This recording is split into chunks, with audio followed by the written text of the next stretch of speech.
Hall of Famer. Ladies and gentlemen, palakpakan po natin Mr. Joseph Lim!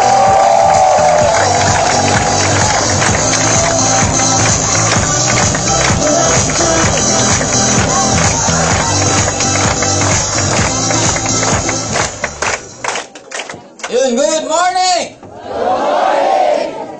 Okay lang po ba kayo? Yes! Grabe, ang bango natin. Okay. Question, sino po bang first timer? Meron pong first time. Yung hindi pa member. Okay, ang tsatsagahan nyo naman, nagtsaga kayo. Okay, kasi di ba typical pag ganitong training, normally ang uma-attend is mga ang init. Pwede nang tanggal ng coat, no? Yes!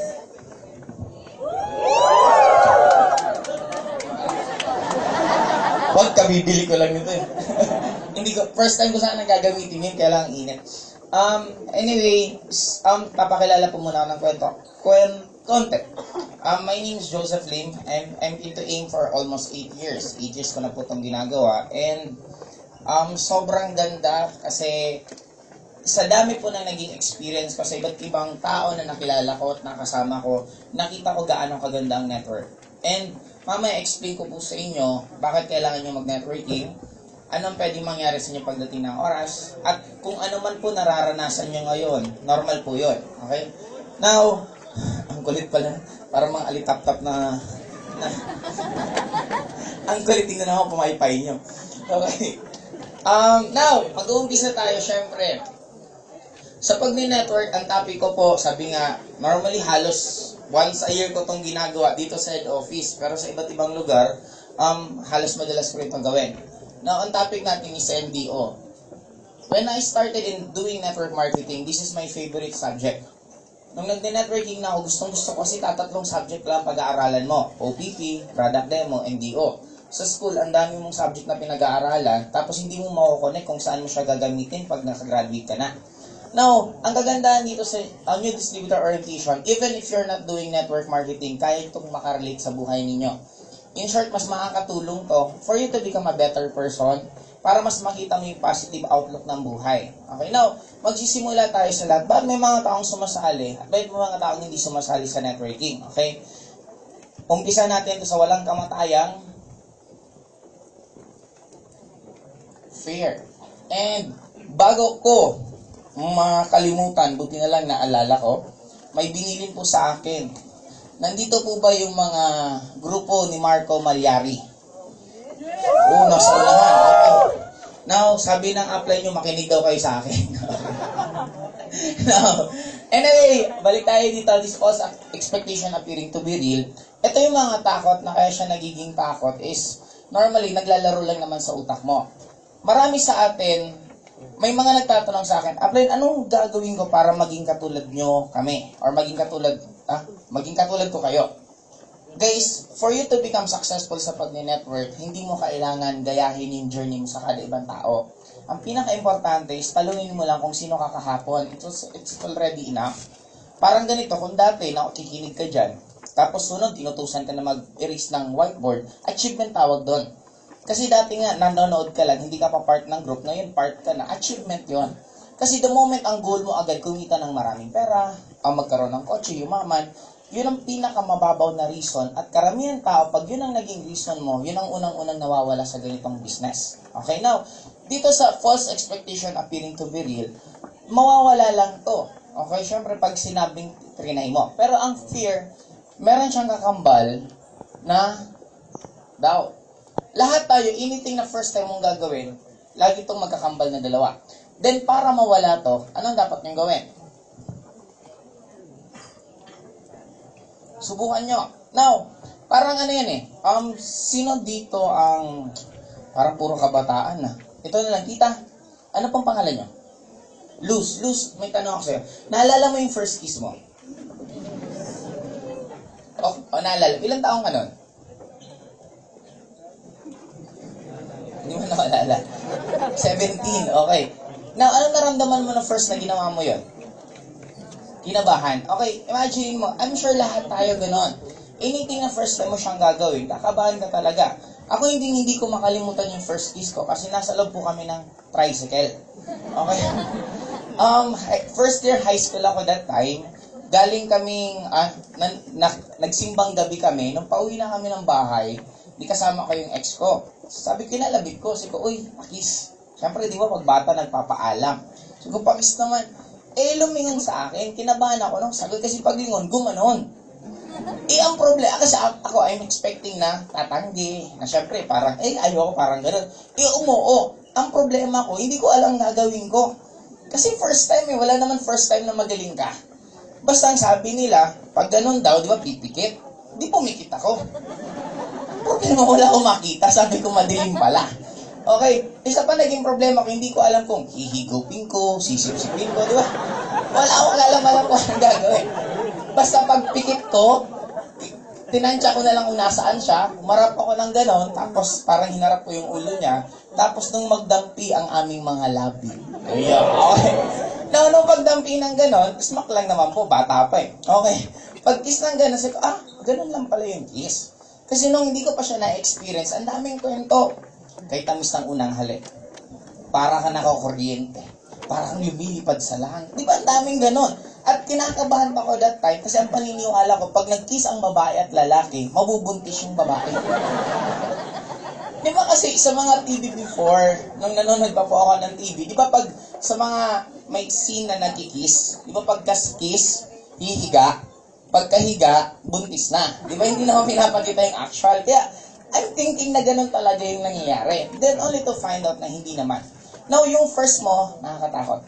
Nung inulit mo, nababawasan yung takot mo. Habang paulit ng paulit, sumusunod, hindi ka na natatakot, nag-i-enjoy ka na. Ganun din sa pag-network. Sa umpisa, nakakatakot kasi makatawa naman tong isa na to nung nag-i-enjoy ka na. Di ba talaga? Okay.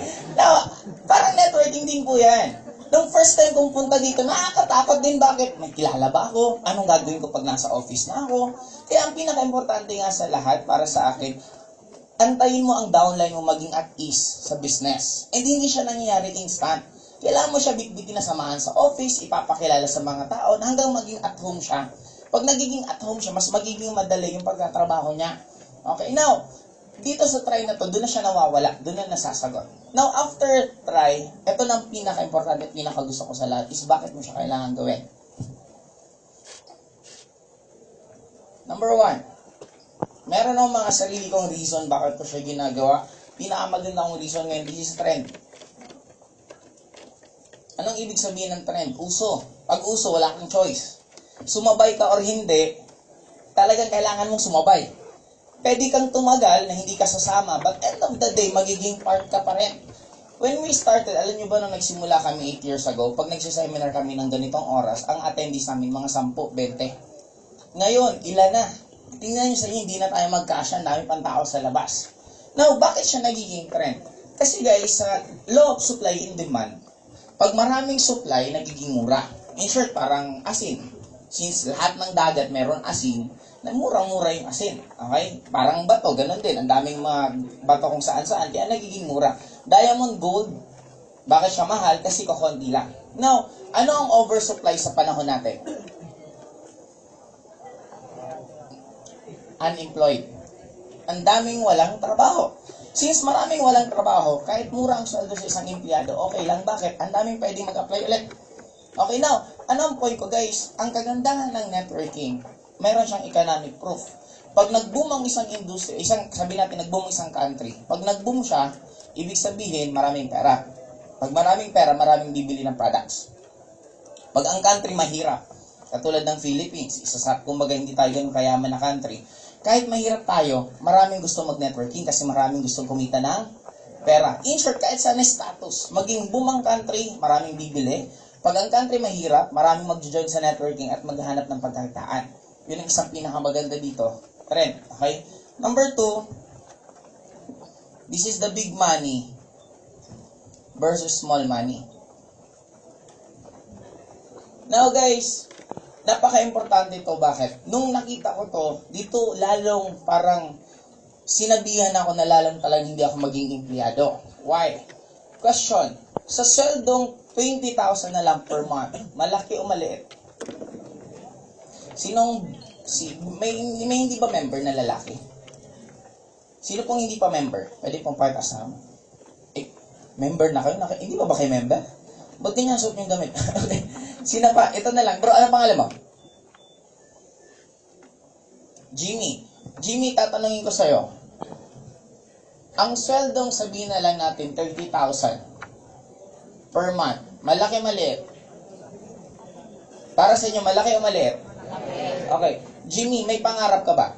Kung mangangarap ka ng kotse, magkano ang budget mo ng isang kotse?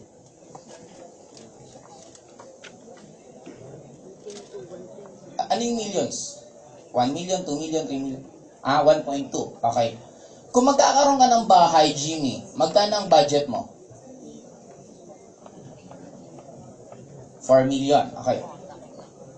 Kung savings, Jimmy, magkano ang gusto mong savings?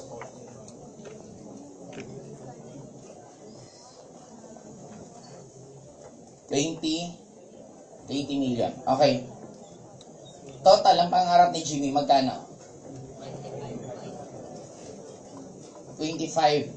Sige bro, upo ka lang. Thank you. Now, kung 30,000, malaki o maliit? Maliit. O Jimmy, para sa'yo, anong malaking sweldo? Na medyo malapit sa katotohanan dito sa Pilipinas? 25. Ang ganda mo naman kausap, yung 30, maliit lang, 25 mo pa. Lakihan mo naman ng 30. Sabihin 50, oh. Buo natin 50. Malaki o maliit, 50. At I'm sure sa room na to, iilan lang pwedeng kumikita ng ganitong halaga. Okay? Sabi, wag nang isama yung mga taga-A. Nung nagtatrabaho lang. Now, question, yung 50,000, buo ba yan makukuha ni Jimmy? Kakaltasan natin ang tax. Okay, magkano ang tax? Sabihin na lang natin, 5,000. Okay? Because of the 10%. Magkano ang budget mo, Jimmy? Kung 50 mil kinikita mo isang buwan, magkano ang budget mo per meal? Kung kakain ka, isang meal, magkano gastos mo? Teka lang, si Jimmy kausap ko. Okay. Jimmy, magkano? 150 per meal. Okay, di ibig sabihin, meron kang 450 pesos per day. Okay, ito times natin ng 30 days, ilan? 4, 5. Ilan ba lahat? Hindi na marunong mag-compute eh. Almost 15. Average na tama ba? Ay, 13. Sabihin natin 13,000 food. Kuryente, tubig, renta ng bahay, mga magkano estimate mo? Magkano? 6,000. Okay. 6,000 sabihin natin kuryente, tubig, bahay. Okay. Bro, may girlfriend ka? May asawa ka na. Okay. Nung sabihin na lang natin, pag magde-date kayo ng asawa, magkano budget mo? Ganda. Bakit pag asawa na ba, hindi na ba dinidate? Di ba dapat dinidate pa rin? Magkano budget mo? 500, isang date. Okay. Sabihin na lang natin, 4 na beses silang nagdi-date. Grabe ka naman ng 500. Saan kayo makakarating nun? 500 times 4. Kasi 4 times siya nakikipag-date. Anong sogo? Ikaw. Kaya ibig sabihin kasi, 500, manood ka lang ng sine. Huwag ka na pa panood ng sine, almost 200. 200, 400. Maghahati na lang kayo ng popcorn. Diba? Sabihin na lang 2,000 sa date niya sa wife niya. I'm sure iba po ang date ng tropa sa date ng asawa or karelasyon. Pare, pag nagdi-date kayo mga barkada mo, magkano ang budget mo? Teka lang, siya nakakausap ko. Magkano? Ha? Malaki. Ano yung malaki sa'yo? 1,000. Okay. Nakita niyo na po, mas mahal talaga ng lalaki ang barkada nila kaysa sa asawa nila. Okay.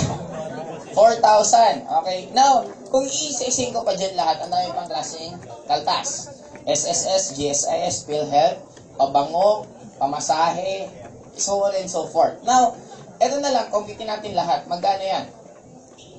Magkano lahat? 30 sakto? Okay, sabihin niyo 30. Okay, now, sabihin natin 30,000. Magkano nasisave ni Jimmy? 20. Sa 20,000, i-times na lang natin, i-round off natin, sabihin natin 10 times na nakasave siya dito per year, ibig sabihin sa isang taon, magkano nasisave niya? Meron siya 200,000 per year. Okay? Hindi na po masama. Now, every 10 years, magkano savings niya? Meron siyang 2 million. Hindi na rin masama. Sa 50 years, ilan ang savings niya? 10 million. Hindi na rin masama. Kaya lang, babalik tayo doon.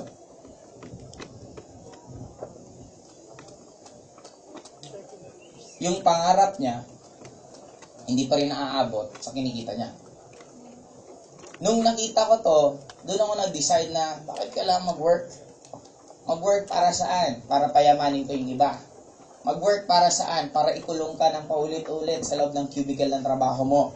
Pinapagalitan ka na, after kang pagalitan, dapat magkakaroon ka pa ng utang na loob kasi binibigyan ka nilang pagkakitaan. But end of the day, sinasacrifice mo buong buhay mo para isang bagay na halos walang nangyayari sa'yo.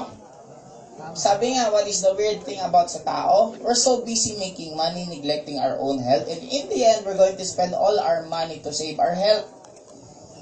Di mo dyan ba napapansin, nagsacycle lang tayo? Na nagtitipid ka para hindi ka gumastos kasi kailangan mo ng pera. Nung tumanda ka, ang dami mo ng sakit dahil sa katitipid mo, inuubos mo naman ngayon yung perang pinagkatipid-tipid mo para iligtas sarili mo. Di ba ang weirdo nun? Gaano tayo ka-weirdo? Dadala ka ng kotse papuntang gym. Pagdating sa gym, magbibisikleta. Di ba weirdo yun? Ba't hindi ka lang magbisikleta? Huwag ka na pumunta ng gym. Di at least nakapag-exercise ka pa, hindi ka gumastos sa gym. Okay, now, maliban dito guys, ang pinaka-importante sa lahat, sabi nga, dito sa big money versus small money, this is just one illustration. If you're earning 10,000 per month, sa loob ng isang taon, magkano lahat? 120,000 per year. Okay? Sa loob ng 30 years, ilan lahat? Meron ang 3.6 million. Medyo okay ang 3.6 million. Pero ito ang pinaka-pinopoint namin lagi. What if itong zero, itakbo mo dito? Meron ang 100,000 per month. Sa isang taon, meron kang magkano? 1.2 million per year. Sa 3 years, magkano lahat? Pareho. Anong pinagkaiba?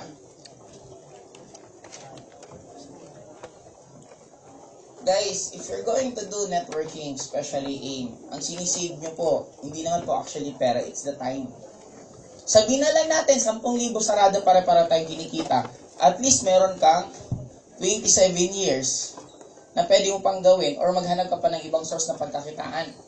Now, ito, meron lang isang kwento sa inyo. Meron isang mayaman na tatay, yung anak niya, pinag-apply niya ng work. This is a true to life. Sabi niya, anak, mag-apply ka nga ng trabaho. Ngayon, habang nag-apply yung bata ng trabaho, natanggap siya 2 trabaho. Yung isang sweldo niya, 50 mil isang buwan. Pero nagtatrabaho siya almost 10 to 12 hours per day. Yung isa naman na trabaho, natanggap siya, ang sweldo niya 5,000. Pero ang trabaho niya, 3 hours per day. Now, tinanong niya yung father niya, Father, saan ako anong trabaho tatanggapin ko? Yung una na 50,000 per month, pero almost 10 to 12 hours ako nag-work. Or yung 5,000 per day, per month, pero ang trabaho ko is almost 3 hours per day. Kung kayo tatanungin ko, anong tatanggapin nyo?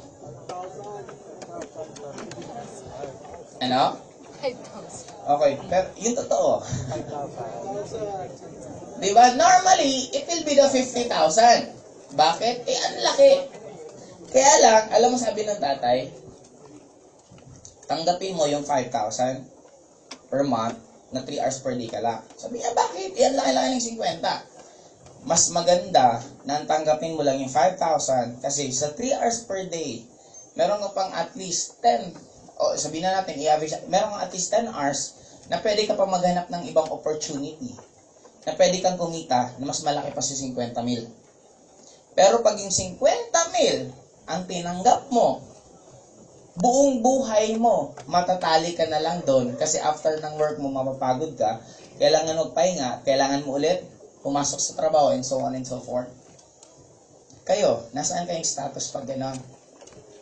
Guys, be very careful kung anong decision ginagawa nyo kasi yun, grabe ang magiging effect na in the long term. Okay? Now, maliban dito sa big money versus small money. Number 3, ito ang pinakagusto kong part sa pag-network. Kayo magiging boss. Ano ibig sabihin ng boss?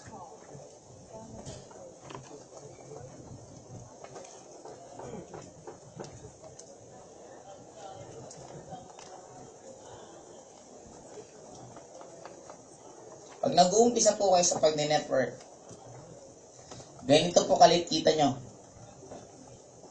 Yung work nyo, sobrang dami. At pati time. Ano yan? Yung work, ikaw nagpapalap sa prospect mo. Ikaw pumupunta sa bahay nila. Ikaw nagpipresent. Uma-attend ka ng ganito. Ang init-init na. Malamang, hindi ka pa kumakain. Maghapon ka na nandito sa Ortigas. Yan ang tinatawag na work. Yung time mo, minsan, mga family gatherings, special moment ng family mo, instead, nandun ka, nandito ka, nagpipresent ka, nag-OPP ka. And ang kinikita mo, ang liit. Minsan, 500 na nga lang sa DTC mo, ini-encash mo pa. Diba? Marami mo ba nakaka-relate? Okay. Now, dun sa 500 pesos na yan, doon nagsimula. Nung tumatagal, yung work mo medyo nababawasan ng konti.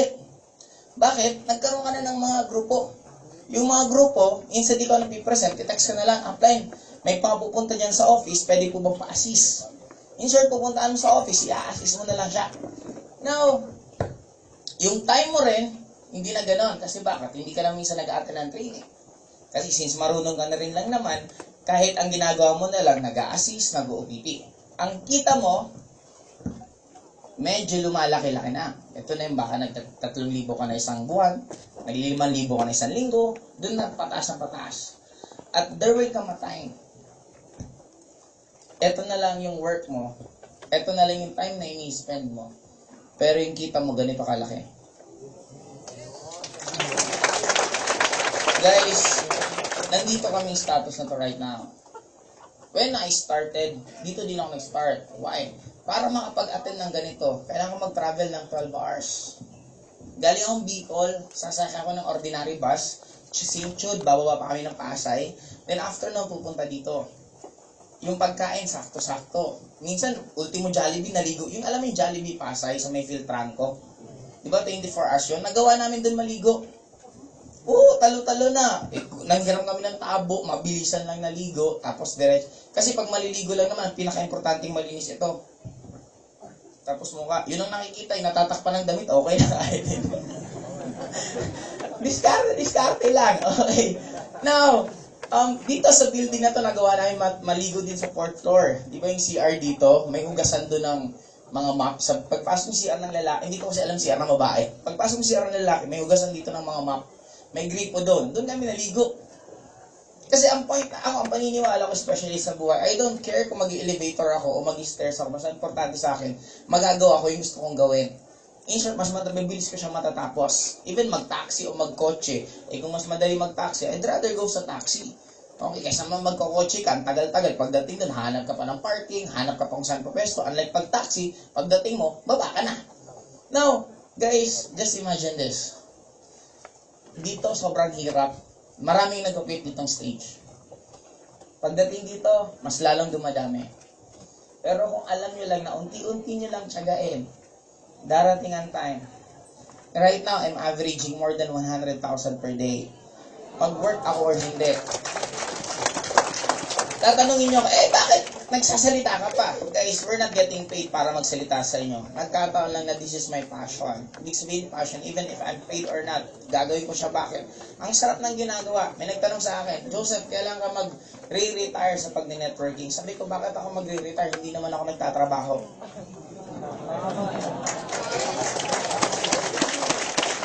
Alam niyo ba, pag nasa Europe ako, nasa US, kasi minsan ang vacation namin normally pag lalo pa sa malayo, mga 14 days. Kalagitnaan na pagod na ako. Mas gusto ko mag-network kaysa magbakasyon. Mas napapagod ako mamasyal kaysa gawin to. Bakit? Ano nakakapagod sa ganito? Nagsasalita ka lang naman. Tapos ganun palaking kinikita mo. Darating ang time, hindi na nga to, kaya ang trabaho na minsan kumaway na lang. Kumaway, picture. Group picture. Profile pic, diba? Yun na lang eh. Autograph. Guys, imagine niyo pagdating ng oras na ito na lang yung work nyo. Anong pinakamaganda nyo? Pwede nyo ngayong balikan kung ano talaga yung gusto nyo gawin sa buhay. Magkakaiba tayo ng gusto. Nagkataon, sabi ko nga, ako gusto ko network. What if gusto nyo maging director? Meron ditong isa na nung yumaman ng sobra, nag-aral sa Cebu sa Bigfoot. After ngayon, director na po siya ng TV5. Meron namang isang down na pangarap niya talaga maging politician. Pumundo muna nung dumami pera. Saka nagtumakbo sa pagiging barangay kapitan sa lugar nila, nanalo. Now, ano yung point ko guys? Magkakaiba tayo ng gusto. Pero napakaganda nitong bridge para magawa mo yung gusto mo. Kasi bakit? Pag ito sinunod mo, dito ang napaka-crucial. Itong 40 years plan. Ano yung 40 years plan? Sabi nila, at age of 20 to 25, dapat meron ka ng stable na job. And para ka mag-retire, kailangan mo ng 40 years. It's either 60 to 65 ka na, doon mo malalaman kung maganda na puntaan mo or hindi. Now, magkakaroon tayo ng survey. Anong nangyari sa mga taong to? Usog ko lang. Yan. 5% nang umabot ng 60 years old, continue working. May kilala po ba kayo 60 years old na nagtatrabaho pa? Yes. Okay. Parang may mga tinatamaan sa inyo. 36% namatay.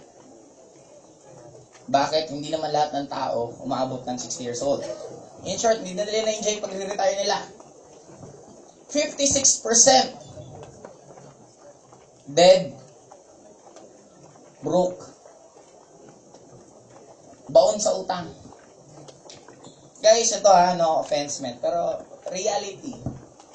Alam niyo ibig sabihin ng job? Journey of the broke. Okay. Gusto niyo bang malaman kung bakit journey of the broke? Okay, bibigyan ko ng isang side. Pag nagtatrabaho ka, lalagyan ka nila mga pako para lalo kang madiin at hindi ka na makakaalis sa work mo. Bakit kailangan gawin yon? Syempre ba naman, mas masarap ng talig ka masyado dito para yung boss mo walang ginagawa. Ito ang pinakamagandang panali sa inyo. Loan.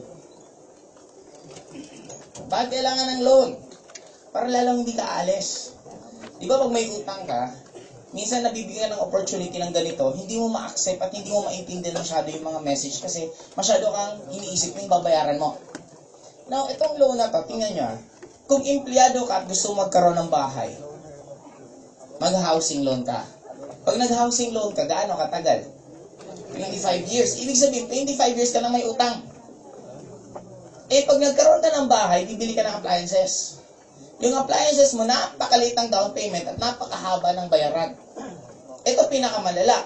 Hindi mo pa nababayaran, sira na yung appliances. Kung hindi man masira, may bago. Di ba pansinin mo, bili ka nito, madaling masira. Ay ma'am, huwag ka na dyan, bili ka ng ito, pang matagalan. Tatagal to ng napakatagal, hindi masisira. Totoo, hindi nga nasisira, pero after 1 year, pinalitan mo bakit? Hindi na kasi uso. Ang dami po sa atin, ba't ka nagpapalit ng cellphone? Hindi naman dahil sira ng phone mo nagkataon lang na meron na naman bago. Hindi nyo napapansin ang Apple, anong ginagawa nila sa atin? Bibili, malaki, susunod mini iPad, susunod yung saksakan, lumiit, halos parehas lang naman yung nagiging pagbabago, pero tayo naman, sunod tayo ng sunod. Hindi mo napapansin gaano ka pinapagastos. Now, maliban dito, may loan ka na, may binabayar kang housing loan, may binabayar kang appliances, may kuryente, may tubig, yung anak mo, may kakambal, si gastos, tuloy-tuloy, end of the day, ito pinaka-worst. After mong sumeldo ng mga 40,000, 50,000 per month, nung nag-retire ka, suseldo ka na magkano ang retire mo? Retirement mo, mga 20,000, 30,000. Ibig sabihin, buong buhay nyo, na nasanay ka, na ang kinikita mo 50,000, nung nag-retire ka, bilang naging 20,000, 30,000. Ito pa worse. Sabi ng iba, di okay lang naman kahit lumit yung kita namin kasi wala na rin naman kami gastos. But guys, always remember, pag ganitong edad, wala nang pinag-aaral kadalasan. Pero may isang pinagagastosan. Ano yun? health. Ang dami nang nararamdaman. Minsan, pati yung mga ari-arian ng anak nila nakukuha para lang magpa-opera. Okay? Susunod, 2%. Comfortable yung buhay. Ibig sabihin, mayroon din naman palang tao, gumanda yung buhay nila sa pagiging empleyado. At 1% doon, wealthy. Ibig sabihin, meron 1% na gumanda ng sobra yung buhay nila. Now, this is my question.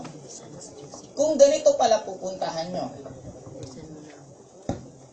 97% gaganda buhay mo, 3% hindi gaganda buhay mo. Susugal ka ba? Kung sasakay ka ng eroplano at sasabihin ng piloto, Ma'am, we have 50% chances na lalanding at 50% na magka-crash. Sasakay po ba kayo? Sasakay po ba kayo? Dito, you have 97% chances na hindi gaganda buhay mo at 3% chances na gaganda buhay mo. Susugal ka ba?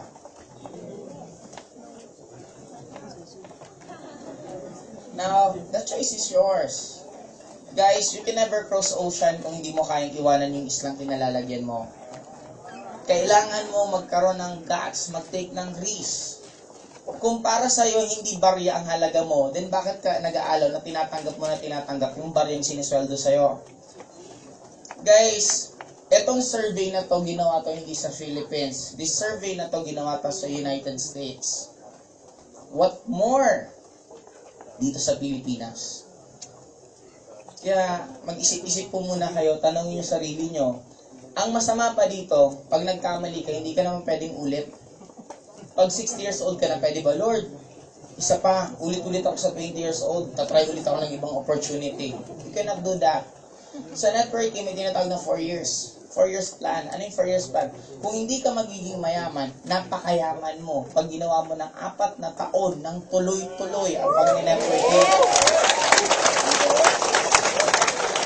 This is already a proven system, even sa akin po. Talagang makapagsabi ako yung 4 years plan ay napakatotoo. Unang-una, hindi ako matalino sa loob ng school. Pangalawa, ako po'y laging nasa principal office. Ibig sabihin, hindi nga maganda ang tingin nila sa akin. Nung high school ako, sabi nila, hindi na makakagraduate ng college. Makukulong ako. Makakapatay ako or ako mapapatay. Ganun po ang tingin nila sa akin. Kasi nga, ang tigas ng ulo ko, na akala ko masama din yun. Kasi yun ang tingin sa akin lahat ng teacher ko eh. Pero ibig sabihin pala nun, you have your own decision. I'm not that kind of person na always thinking inside the box. Ako yung tipong tao, sabi nga, di ba parang ganito yan eh. Pag maliit ang kumot, matutong. Eh para sa akin, bakit ka mamamaluktot kung pwede kang bumili ng bagong kumot? Di ba, bakit mo mapahirapan ang sarili mo matulog na maliit, eh kung pwede kang humilata? Eh wala kaming pera, eh di yung dalawang mong kumutahiin mo. Di ba malaki pa rin yun? Now in short, nung nakita ko to, ito talaga pinaka nag-ano sa graduate po ako ng computer engineer. Pero after ko pong graduate, hindi na po ako nag-try ng work. Okay, now, kaya niyo pa ba? Yes! Believe naman ako sa inyo. Okay. Nasaan yung eraser ko? Ay, thank you. Now, dito tayo ng konti sa mga attitude. Ano yung mga dapat nyong gawin? Para kayo mag-succeed sa ganitong business. Okay? Number 1. Okay lang ba kayo?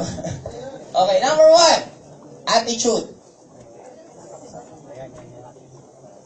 Ito ang pinaka-importante sa lahat. Guys, huwag nyong maghanap kayo ng external motivation. Dapat ang kailangan nyong hanapin is the internal. Itong attitude na to, sabi nga namin, pag binilang mo to sa alphabet, dito ka magugulat. Bakit ang A, that is 1. Ang 20, ang T, ilan man T? 21, 20. Ilan? 21. Tama ba, 20? 20. Ang I, ilan ba? J, L, M, N, O, P, Q, R, S, T. Tama, 9. T is 20. Ang U, 21, 4, 5. Now, pag inadapt mo to lahat, ilan?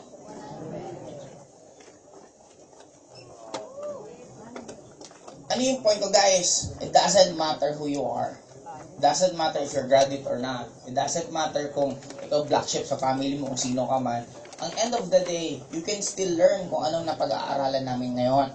Kung ano man ang meron kami ngayon, kaya mo siyang matutunan. Bakit? End of the day, tulungan niyo ako. Ano ang ugali na meron ang lahat ng tao na successful? Ano po? Lahat ng taong successful, madamot? I doubt it. Kung madaan, para Henry si successful, madamot ba siya? Yan dami niya binibigyan ng work. Anong tingin niya? Open-minded. Okay. Ano pa? Vision. Sige, tulungan niya para mabilis tayo. Ano ba? Hardworking. Ano pa? Risk taker. Sige, gawin lang natin tong 10. Creative. Ano pa? Discipline. Ano? Committed. Discipline. Ano pa? Responsible. Sige, yung mga idol nyo successful, ano pa mga attitude na meron sila? Optimistic. Optimistic. Ang focus. Risk taker. Meron na. Ano pa? Discipline. Sige, isa na lang. Ano pa? Loyal. Loyal, focus. Halos the same. Ano pa? Humble. Consistent. Perseverance. Parang sa Dota to. Okay, now. Ito na lang. Tingin nyo sa inyo, ilan ang meron kayo nito? 1, 2, 3, 4. Now, gusto nyo ba magkaroon nito? Yes! Seryoso, gusto nyo? Yes! Maraming nagtatanong sa akin, what is my secret? Bakit ako naging successful ng ganito, guys? Kung magkakaroon ka lahat ng ganito, tingin nyo, magiging successful ba kayo sa Global? Yes! Hindi ko marinig eh. Kung magkakaroon ba lahat kayo nito, tingin nyo, magiging successful ba kayo sa Global? Yes! Alam niyo ba na lahat kayo meron na nito?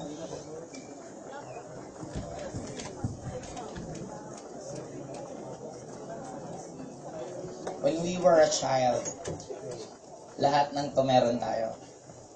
Pag tinanong mong bata, anong gusto mong pangarap mo, ang bilis niyang sabihin. Pag ang bata, tinapon mo sa ere, pag nasa ere na, pagbagsak niya, naka-smile pa rin. Risk taker siya. Ang bata, napaka-focus niya. Why? Pag ang bata nagugutom, anong gagawin? Iiyak. Pag yung bata nagugutom, tapos bigla mong nilapitan at inhale mo, anong gagawin niya? Iiyak pa rin bakit? Nagugutom siya eh.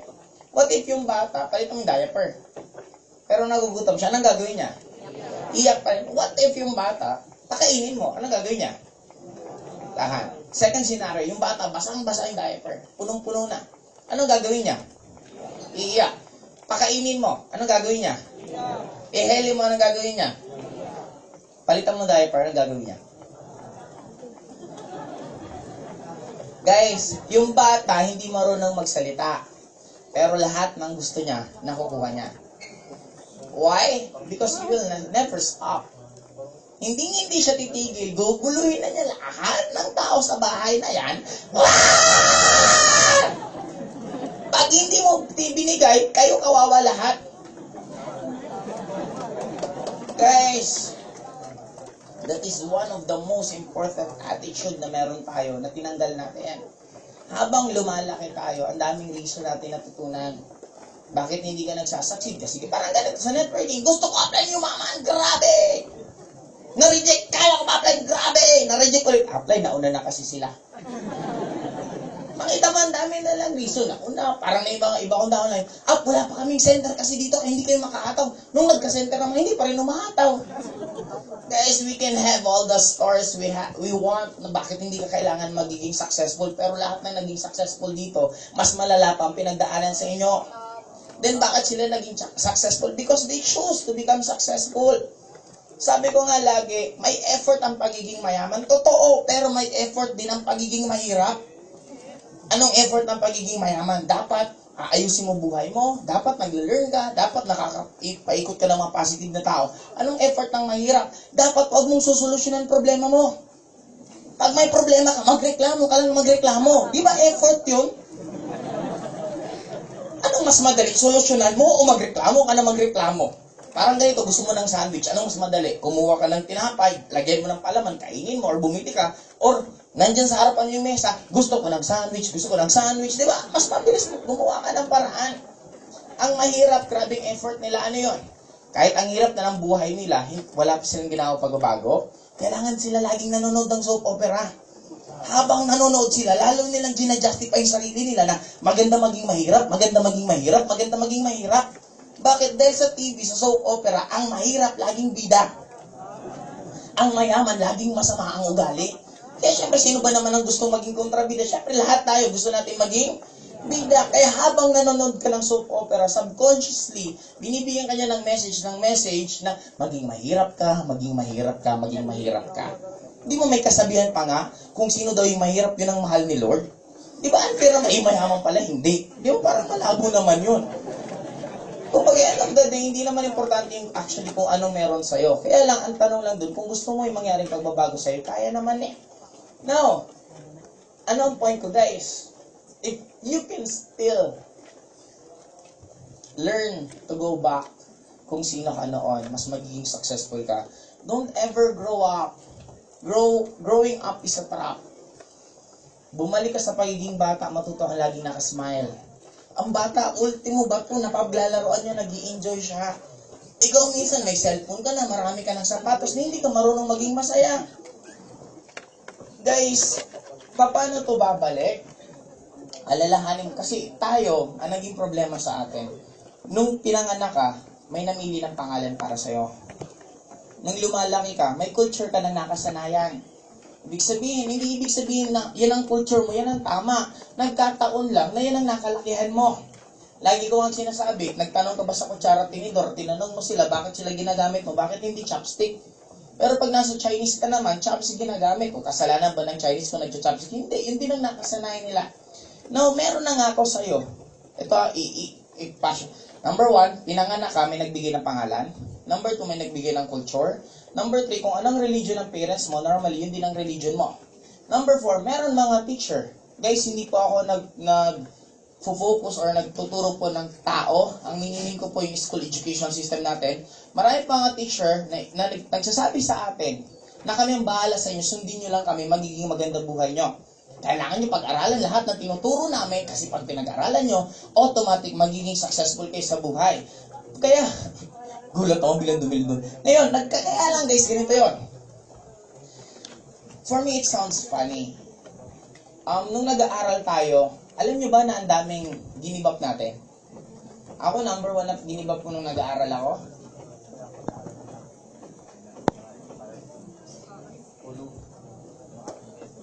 Ang sarap maging masaya. Nung nag-aaral ka, nalulungkot ka. Bakit? Kailangan pumasok. Ang sarap matulog. Kailangan mo gumising. Na hindi ka pa inaantok, matulog ka na. Bakit? Para gumising ka. Ito pinakamalala.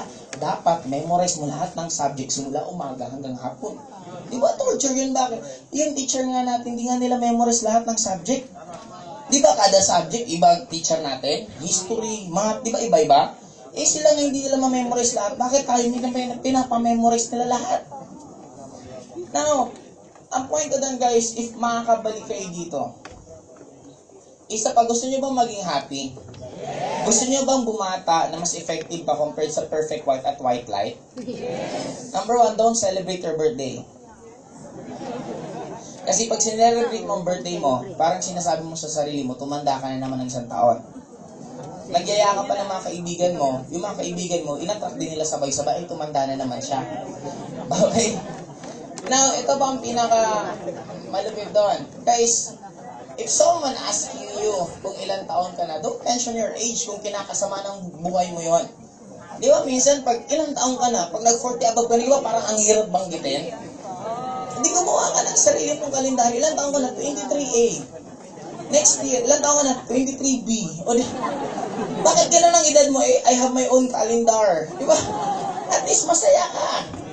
Di ba, bakit mo papalungkutin ang sarili mo sa mga, sabi nga nila, mas maganda na nga minsan na parang hindi totoo, at least masaya ka, kaysa naman totoo according sa kanila, pero malungkot ka naman.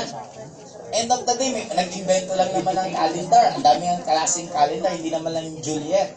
Now, ang point ko guys, ibalik nyo lang to. This is one of my pinaka-sikreto sa buhay. Masaya lang ako sa lahat na nangyayari sa akin. Okay? Now, dito sa attitude na to, bibigyan ko na lang kayo ng isang kwento. Para at least, mas normally kasi ako nung nag-network, ito yung pinakagusto mga kwento. Okay, meron isang boatman. Itong boatman na to, bigla magkaroon siya ng customer ng isang teacher. Sabi ng teacher, boatman, pupunta ako ng kabilang isla. Magkano ba bayad? Di nag-compute na sila, okay na. Di habang papalit na sila, papunta na sila ng isang isla, yung teacher walang magawa. Naisipin niya tanongin yung boatman, boatman, do you know how to speak English?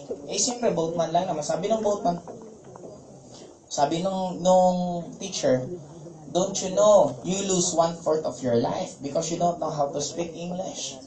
Di biglang talagang kinabahan yung boatman kasi ang tagal niyang nabubuhay sa mundo, ngayon lang niya nalaman na 1/4 ng buhay niya wala na. Di, sagwa na lang ng sagwa na napapaisip yung boatman, ganun pala. Maya, nagtanong na naman yung teacher, boatman, do you know anything about science? Di lalong kinabahan yung boatman. Sabi ng boatman, no. Tapos sabi nung teacher, don't you know, you lose 1/4 of your life? Ilan na lahat? Kalahati na ng buhay niya. Grabe talaga yung kabana ng boatman. Kaya binibilisan na niya kasi sabi para makarating agad ng kabilang isla. Baka ano pa tanungin? Eto na naman yung teacher. Mr. Boatman, do you know what is science? Di lalong kinabahan na naman yung ano. Okay, now, inulit na naman niya. In short, pag sobrang bilis ng boatman kasasagwan, tumaob. Nakatama sila sa iceberg. Okay? Now, pag taob, di syempre lumubog. Yung boatman ang ginagawa. Di. Mga ganun-ganun lang siya.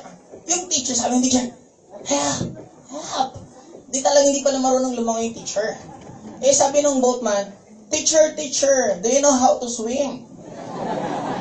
Sabi naman ng teacher, no, I don't know how to swim, help me.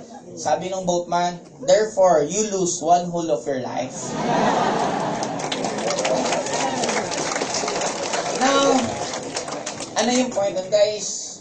Sometimes sa networking, marami po kaming nai-encounter na gano'n.